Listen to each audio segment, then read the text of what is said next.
Okay, today I would like to talk about recruiting, a massive industry, and perhaps the most important thing we do in human resources. If we don't get the right people into the company, it doesn't matter how well we manage them. And it is also a very complex, multifaceted part of business.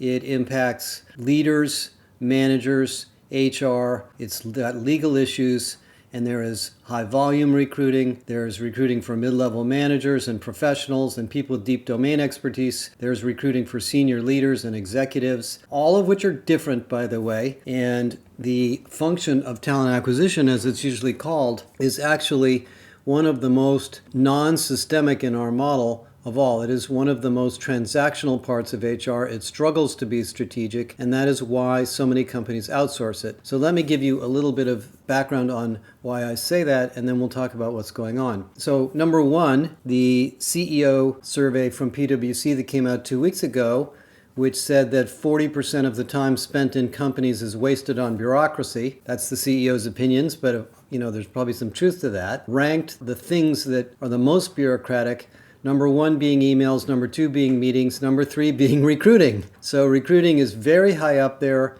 considered to be a complex, bureaucratic, time-wasting process by leaders. And then when you ask recruiting professionals, and we have a big survey we just finished taking with AMS that we'll be writing up in a report later, 60% of talent acquisition leaders say the number one project on their plate is to increase the efficiency of the talent acquisition team and reduce the cost. So let's talk about cost. Recruiting is very expensive, and that's why companies lay off people so quickly. The recruiting process is expensive. There's a lot of technology tools. Most companies have dozens of TA tools. We'll talk about that in a minute. You have to place job ads. You have to go to universities. You have to hire executive headhunters or sourcers or recruiters, or you outsource it. And then there is the time it takes while the job is open, which is a wasted productivity. Then there's the onboarding time. Then there's the bonuses that you have to pay. I actually did a study on data scientists several years ago and found that it was 6 times cheaper. It was 1/6 the cost to develop a data scientist from an internal candidate than it was to hire a data scientist from outside the company. So it's very expensive, and what we find is that the talent acquisition leaders, despite all the money we spend on it, don't often have a seat at the table. In that survey that I mentioned earlier with AMS, almost 50% of the talent acquisition leaders said that A, their company has no workforce planning process whatsoever, and B, they're not included in whatever process they do have. So what we tend to do is treat the recruiting function like the Amazon fulfillment center, as one person put it, throw them a bunch of job recs and hope they can go find the people. But the problem is, in the Amazon fulfillment center, we have clearly defined products. In the job search, we really don't know exactly who we're looking for, and the hiring managers are not experts at the job market and the labor market and understanding what the different skills and roles and locations of specialty people are. So this is a big, complicated area. And let me just add that I'm not trying to be negative at all. I have the greatest respect for recruiters and talent acquisition professionals because their job is so multifaceted and it is so difficult because they have to understand the culture and jobs and management issues of their company and the role that they're trying to fill. So that's a very human-centered process. Then they have to understand how to source people. Where are we going to look for those people? Where are they? What do they look like? What are their backgrounds? How do we identify and assess their skills? And then they have to reach those people. Then they have to talk to them and interview them and screen them. Then they have to get them through the process inside the company of going through the interview process. And then they have to close them on the opportunity. So it's a very complex area, and companies that have really high-performing recruiting teams are very, very successful companies. I will never forget when American Express went through their massive talent acquisition transformation, probably maybe 8-9 years ago, and I knew the guy that was running it at the time, and he showed me what they did. American Express, which is a very savvy company relative to talent, had come to the conclusion that the backgrounds and skills of the people they needed in customer service and sales were people that had worked in the hospitality hospitality industry, not people that had worked in customer service, not people that had worked in financial services at all. And sure enough, I call American Express every now and then, and they are the most customer-centric company that I've ever done business with. And that's because they figured that out, and they figured that out in their recruiting business. So there's a lot of sophistication to this and a lot of data involved and a lot of technology. Now, why is it an issue now? It's an issue now for two big reasons. One is the job market is extremely competitive. The unemployment rate is very low. People have left the workforce. Employees feel activated. They have much more authority and autonomy. They are looking around. They're being very selective. And it is very hard to hire people with new skills, with highly in-demand skills. In fact, 45% of the talent acquisition leaders that we just surveyed said that their number one issue is skills, hiring for skills, and that they are committed to improving internal mobility so they can find those skills inside the company because it's so hard to find them outside the company. And, one of the reasons that talent acquisition struggles is it has been put on an island. When I talked in the beginning of the podcast about systemic HR, the whole theme of systemic HR is stitching together the centers of excellence in HR into an integrated set of solutions for the problems that the company's addressing. Well, talent acquisition usually is on an island, and we're throwing over, requests as if they're a sales department. We're saying, go find somebody that can do this. And we're not looking at things like mobility, internal hires, adjacencies of skills, how we're going to create more diverse candidates, except in the TA function itself. So it has to be much more integrated. By the way, diversity comes up as a very high priority for the talent acquisition leaders too, for two reasons. One, of course, the company wants more diversity, but the other is, in a tight labor market like this, which I think we're going to have for a long time, you have to look in new places and source hidden secrets of people that weren't always considered to be good candidates for the job. Now, let's talk a little bit about strategy, and then I'll talk about why recruiting has its challenges right now. As I talked about in the article I wrote last week, many companies overhire.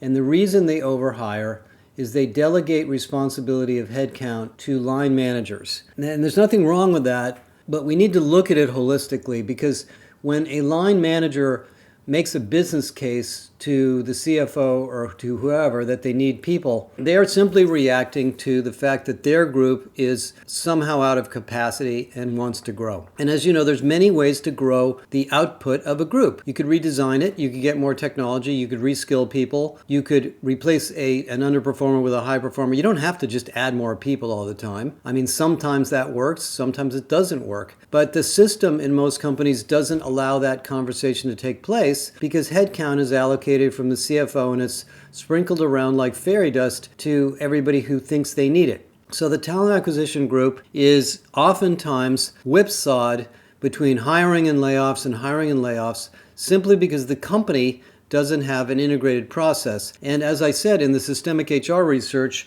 Kathy and I went through each of the domains of HR. Talent acquisition is the least systemic of the others.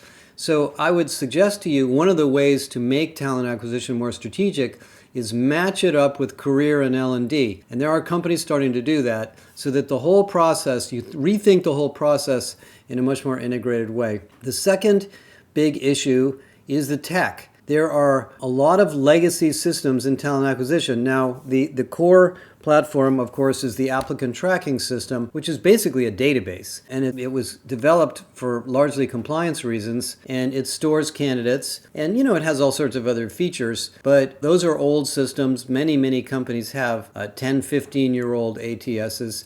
And now we have miraculous tools for AI-based sourcing, matching, candidate assessment tools of many types, interview scheduling tools, and systems that can do video interviews in an asynchronous basis, and many more. And we're about to publish a bunch of research based on some things we've been looking at with Paradox, that entire process of all of those things being used to find somebody, screen them, bring them in, interview them, and so forth, usually takes 45 days on average, but the high point is 70 to 90 to even 120 days to hire somebody because of the complexity of the process.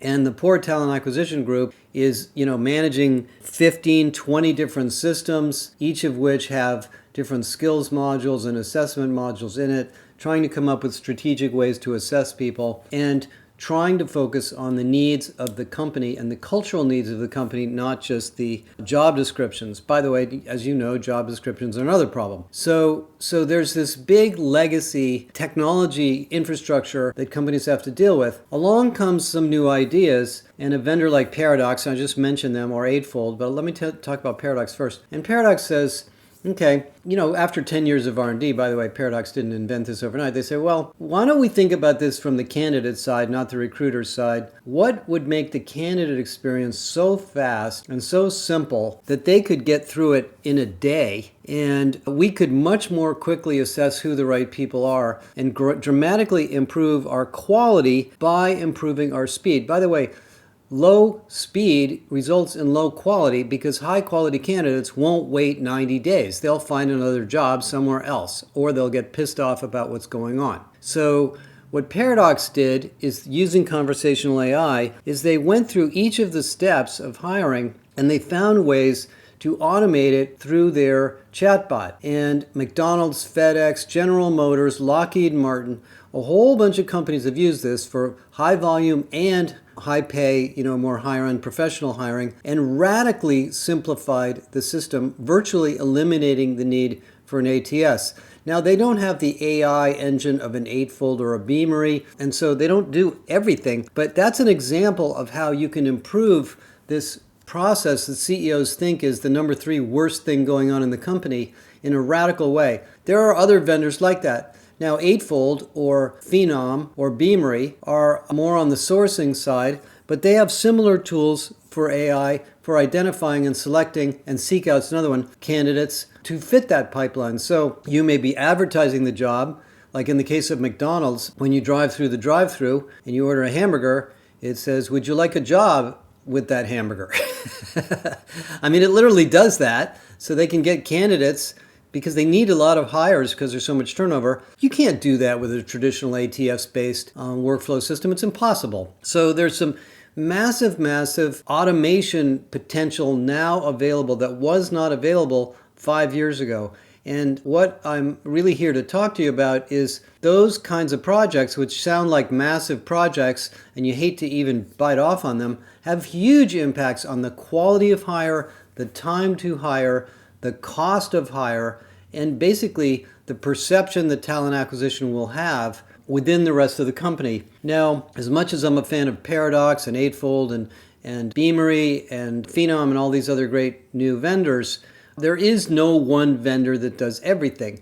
What you'll find is that the more AI-centric, sophisticated new companies are significantly further ahead than the traditional vendors, being Oracle, SAP, Workday, Cornerstone, so forth, and some of the older ATSs. So, one of the ways to improve the effectiveness of recruiting is to put together a project. It's going to take a year or two, and really clean up and simplify your talent acquisition architecture. The third thing I want to talk about is the jobs and roles in recruiting. It was interesting. We had a bunch of meetings in Europe last fall, and then last couple of weeks. And what I hear from talent acquisition leaders is we don't get enough support.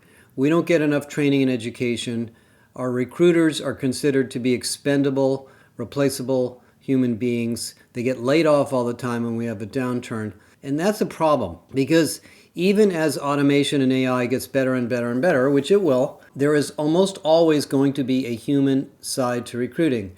Now, in the case of McDonald's, you can get people through the candidate pipeline and they can show up at the store and the store manager can talk to them and the recruiter doesn't have to get too involved.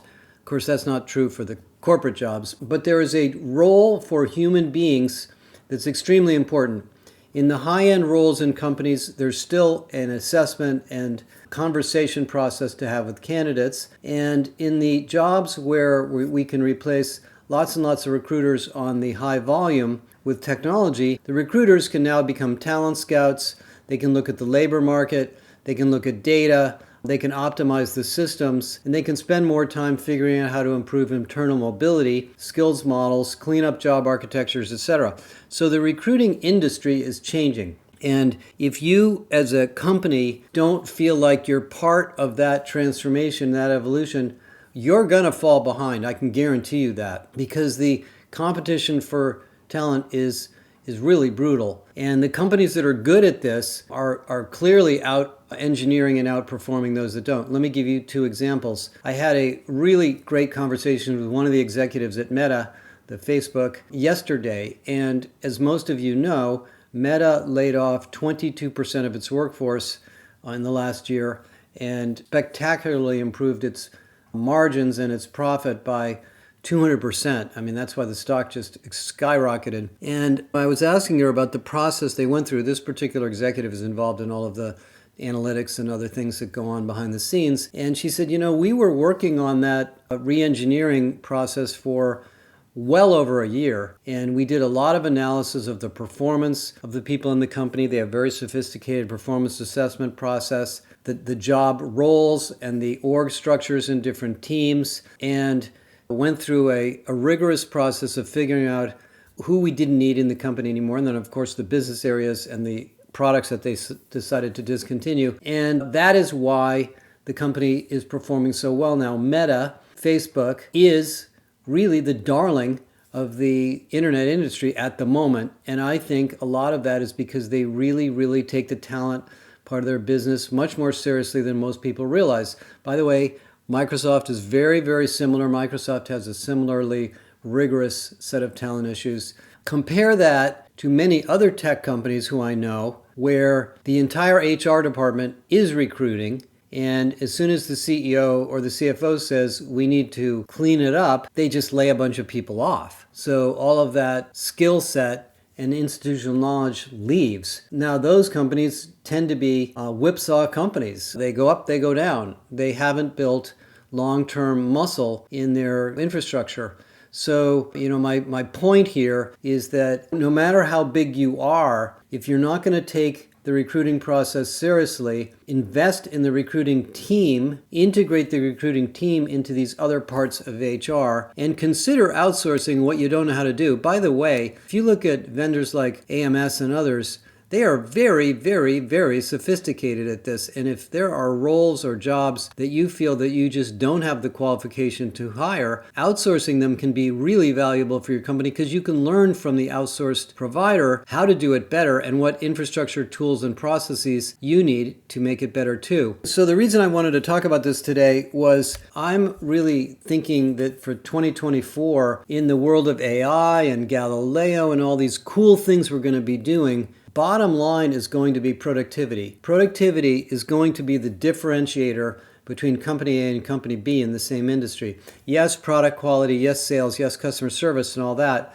But given that those things are well known, under the covers, the companies that can do things like recruiting well, that can match and integrate internal mobility and skills-based hiring with the recruiting function, that can outsource the things that they know they don't know how to do, that can clean up the technology act and reduce the time to hire by reducing the number of bureaucratic steps. They can take less time from line managers. They can turn recruiters into talent advisors, are going to be the competitive companies that win. And as you've heard before, I am completely convinced from all the conversations I have, the labor market's just going to get harder. It's not going to get easier. So this is an area of investment that is well worth making. We have some great materials on this. We have several courses in the Josh Bersin Academy. We have a number of industry studies on recruiting, benchmark data on the time to hire and cost to hire that you can look at to see where you're at, a great maturity model that can step you through the different issues to consider as you evolve your recruiting. And of course, we'd love to just talk to you about what you're doing because we know all the tech vendors too. So that's kind of my 20 minutes for today.